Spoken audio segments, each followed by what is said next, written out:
Hallo meine lieben Pfeifenfreunde und herzlich willkommen zum heutigen aktuellen Video. Ihr seht es ja, ihr habt es im Titel gesehen, ich sitze oben, ich rauche keine Pfeife, aber nichtsdestotrotz, ich möchte euch gerne eine Pfeife vorstellen. Und zwar geht es konkret um diese Pfeife hier.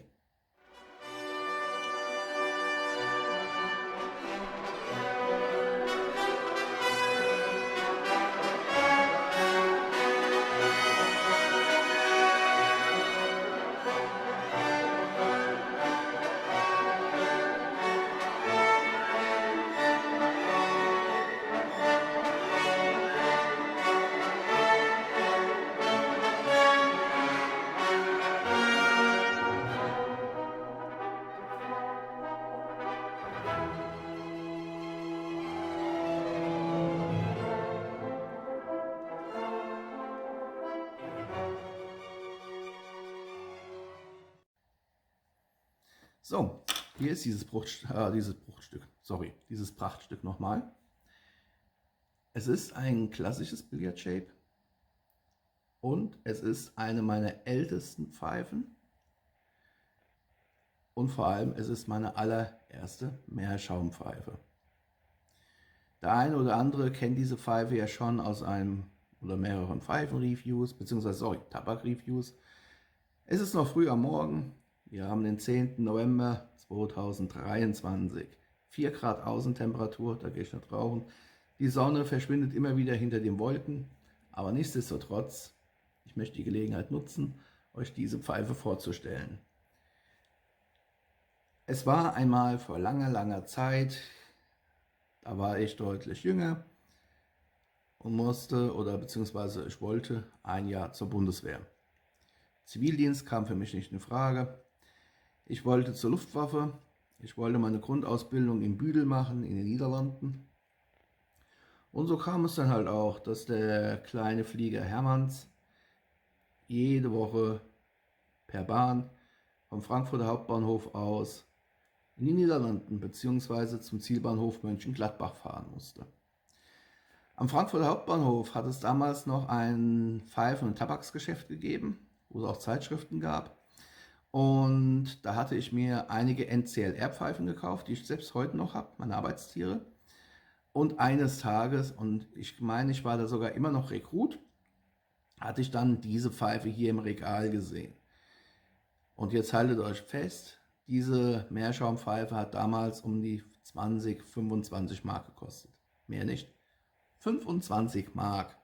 Das sind heute umgerechnet 12,50 Euro, ganz grob, so grob durch 2 geteilt.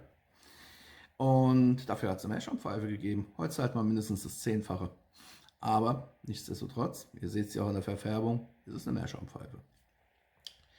Ich bezeichne sie hier, sie hat keine weitere Bezeichnung, ich bezeichne sie ganz gerne als meine Bundeswehrpfeife.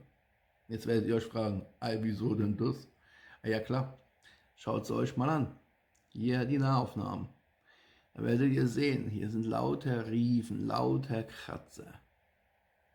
Die Verfärbung setzt zwar ordentlich ein, jetzt hier im Video nicht ganz so gut zu sehen, aber es ist halt schon in so einem hellen Ockerton inzwischen. Ist ja auch schon ein paar Jahre vergangen. Ich habe die Pfeife 1995 gekauft. Das ist schon ein paar Tage her. Ich rauche sie ja nicht jeden Tag. Damals bei der Bundeswehrzeit habe ich sie häufig geraucht. Hatte mich anfänglich gewundert wegen der Haptik. Die hat sich ja ganz komisch angefühlt. Wer schon mal eine neue Meerschaumpfeife in der Hand hatte, weiß ja, die fühlt sich vorher an, wenn sie frisch ist, neu ist, es fühlt sich an wie die Oberfläche von einer fein geschmirgelten Kreide. Und damit kann man es auch meiner Meinung nach am besten vergleichen. Erst mit dem Lauf der Zeit, mit öfterem Rauchen und in der Hand haltens, wird die Oberfläche härter, so wie sie jetzt ist, robuster. Aber damals, 1995, ich war Pfeifenraucher, einfach des Pfeifenrauchens wegen. Ich war jetzt keiner, der Pfeifen gekauft hat, die extrem teuer waren. Ich war keiner, der sie sich dann irgendwo ins Regal gestellt hat. Und als Rekrut auf dem Weg zur Bundeswehr mit der Bahn, stundenlang unterwegs, damals gab es ja noch die Raucherabteile, da habe ich dann gesagt, ne, holst dir mal eine Meerschaumpfeife. Ich hatte damals einen kleinen Kulturbeutel, zweckentfremdet. Da hatte ich meine Pfeifen drin, da hatte ich mein Pfeifenraucherbesteck drin, den Tschechen, da hatte ich Streichhölzer drin, ich hatte Feuerzeuge drin. Ich hatte alles drin, was der Mensch so braucht zum Pfeiferauchen. Die Pfeife, 25 Schmack, die kam in keinem gesonderten Etui. Wer heute Meerschaumpfeifen kauft, der hat ein Etui, wo sie reinpasst, zum Schutz der Pfeife. Das gab es bei der Pfeife nicht. Hätte mich auch gewundert, weil bei 25 Mark hätte das Etui vermutlich mehr gekostet als die Pfeife selbst. Jetzt wird natürlich der eine oder andere daherkommen und wird sagen, das würde Masser-Meerschaum sein. Pressmeerschaum. Nee, ist es nicht. Das ist kein Pressmeerschaum. Ich hatte damals 1995 noch keine Ahnung von Meerschaumpfeifen, muss ich zu meiner Schande gestehen. Ich hatte damals auch noch keine Fachliteratur. Die erste Fachliteratur zum Pfeiferauchen hatte ich mir geholt. Karl May Tropp, da muss ich jetzt gerade selbst überlegen, wie alt war ich denn da? Da war ich, glaube ich, ja, das muss so um 2001 herum gewesen sein. Vorher hatte ich keine Pfeifenhandbücher. Internet? Hey Leute, das war 1995. Da wäre sowas noch Science Fiction gewesen. Zumindest für Otto-Normalverbraucher. Internet war damals lediglich Wissenschaftlern vorbehalten, um sich untereinander auszutauschen. Aber es gab 1995 noch kein Internet für den normalen Gebrauch. Denkt mal zurück, vor allem ihr Hipster, ihr habt damals noch in Windeln gelegen. Da gab es sowas noch nicht. Von daher konnte man sich nur darauf verlassen, was einem andere Pfeifenraucher sagen. Und da muss ich zu meiner Schande gestehen, die ersten richtigen Pfeifenraucher hatte ich bei der Bundeswehrzeit dann entdeckt und kennengelernt. 95 bis 1996, ich war das ganze Jahr über in Holland, oder besser gesagt in den Niederlanden, Südbrabant. Und da habe ich dann einiges erfahren. Da ging es dann auf einmal darum, wo sie mir beigebracht hatten, ey, den Filter, den wechselt man nach jedem Rauchgenuss. Hey, zum Stopfen, da kann man sich einen Stopfer holen. Tscheche hatte ich mir damals dann frisch auch gerade gekauft. Den hatte ich dann auch. Ich hatte die ersten Jahre über ja nur ein Edding benutzt. Immer mit dem Edding oben nachgestopft. Die Rückseite ist ja aus Metall. Und hat mir dann einen ersten Stopfer geholt. Hat mir dann über einen Rekruten, der mich öfters im Büro dann später besucht hatte, hatte ich mir dann, wie gesagt, auch einen Tschechen besorgen lassen. Der hat mir auch Tabakbroten von Peter Heinrichs mitgebracht, inklusive eines Bestellscheins. Nochmal zur Erinnerung, es gab damals noch kein Internet. Es gab von Peter Heinrichs einen Bestellschein, da waren dann seine ganzen Tabak aufgelistet, die sind bei ihm ja numerisch, und dahinter eine Beschreibung. Und da hatte ich mir dann ein paar Tabake besorgen lassen, die leicht nussig geschmeckt hatten. Und irgendwann kam auch einer an, hat gesagt, hier, bestes Geschäft überhaupt, Daan-Pipe. Und hat mir einen Daan-Pipe-Katalog besorgt. Ja, damit fing dann halt meine Leidenschaft für Daan-Pipe an. 1995 war das. Und da fing ich dann auch an, mehr zu lernen. Tja, wenn man halt so eine Pfeife immer nur irgendwo rumfliegen lässt, ich hatte die auch im Marschgepäck dabei, wenn wir unterwegs waren, im Rucksack hinten, da hat sie halt mehr als nur einen Kratzer bekommen. Dann war es irgendwann dreckig geworden, weil sauber gemacht hatte sie zwar, ja, aber ich hatte immer einen Cake haben wollen. Instinktiv, auch bei meinen anderen Pfeifen. Ich habe die geraucht und wenn da hier drin die Wandung kam, also der Cake zum Schutz der Brennkammer, habe ich mich immer gefreut wie Bolle. Und die Pfeifenraucher, die ich beim Bund dann kennengelernt hatte, kamen auch an, du brauchst einen schönen Cake, der muss schön dick sein. Schön dick war für mich immer so ein relativer Begriff. Weil ich gesagt habe, so einen dicken Cake will ich ja gar nicht haben, da passt ja kein Pfeifentabak mehr rein. Abgesehen davon ist er bei mir nie so dick geworden. Und ich habe mir halt angewöhnt, einen Cake, jetzt bei der Pfeife natürlich nicht, aber ein Cake immer nur so maximal einen halben Millimeter. Wenn ich gemerkt habe, jetzt wird es mehr, habe ich noch gewartet, bis so ein knapper Millimeter war, dann wird er geräumt. Bei der Meerschaumpfeife hier habe ich dann nach dem Rauchen, das mache ich auch heute noch bei allen Pfeifen, mit dem Pfeifenreiniger hier innen drin die Wandung sauber gemacht. Aber ich hatte halt auch immer wieder mal Pfeifen drin, da war dann vielleicht doch noch irgendwie nicht alles weg. Dann hat schon mal ein bisschen Cake gelöst, wie auch immer. Die Pfeife war jedenfalls unansehnlich geworden. Und was tut ein Mann, wenn was verdreckt ist? Er macht sauber. Und wenn er keine Ahnung von Meerschaumpfeifen hat, tja, dann tut er des Guten halt teils zu viel. Einige dieser Riefen hier sind von einem Brit-Scheuerschwämmchen, das man vom Spülen her kennt.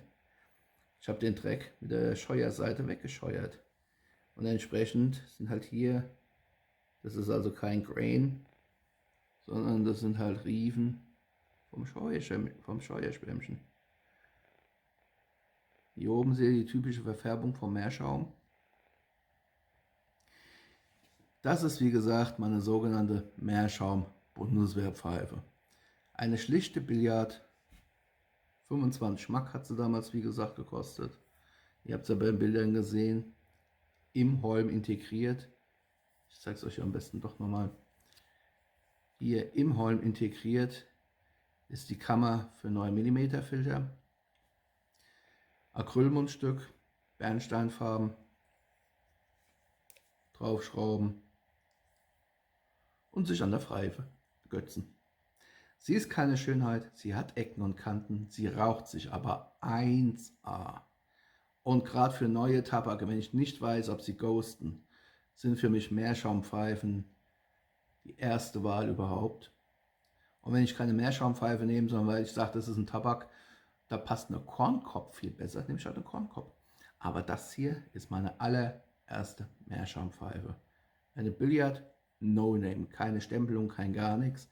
Ich gehe davon aus, es wird nicht von Altinai gewesen sein und schon gar nicht für 25 Ocken. 25 Schmack, 12,50 €, Pfeife rauchen muss nicht teuer sein. Heute, wenn ihr euch Altinai kauft, gebt ihr viel Geld aus. Ich kann euch immer wieder nur empfehlen, schaut halt mal im Internet nach.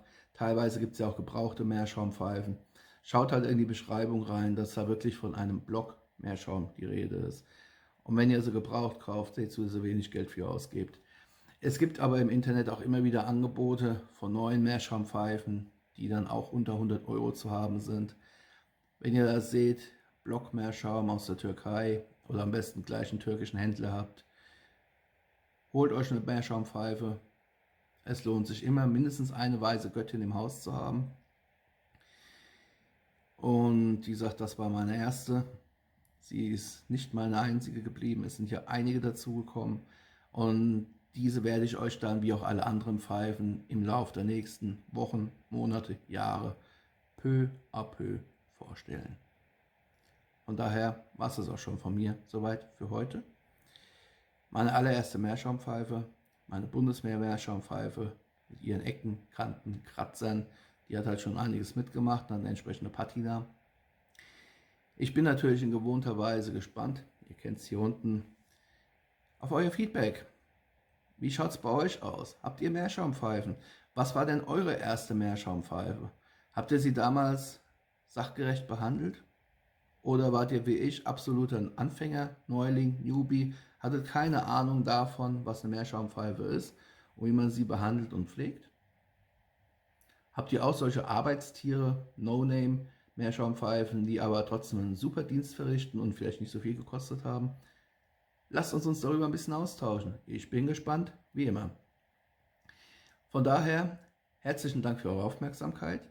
Ich wünsche euch weiterhin viel Spaß mit euren Pfeifen, mit euren Tabaken. Bleibt mir gewogen, bleibt mir gesund. Wir sehen uns wieder auf meinem Kanal hier. Happy Puffing und bis zum nächsten Mal. Macht's gut. Ciao.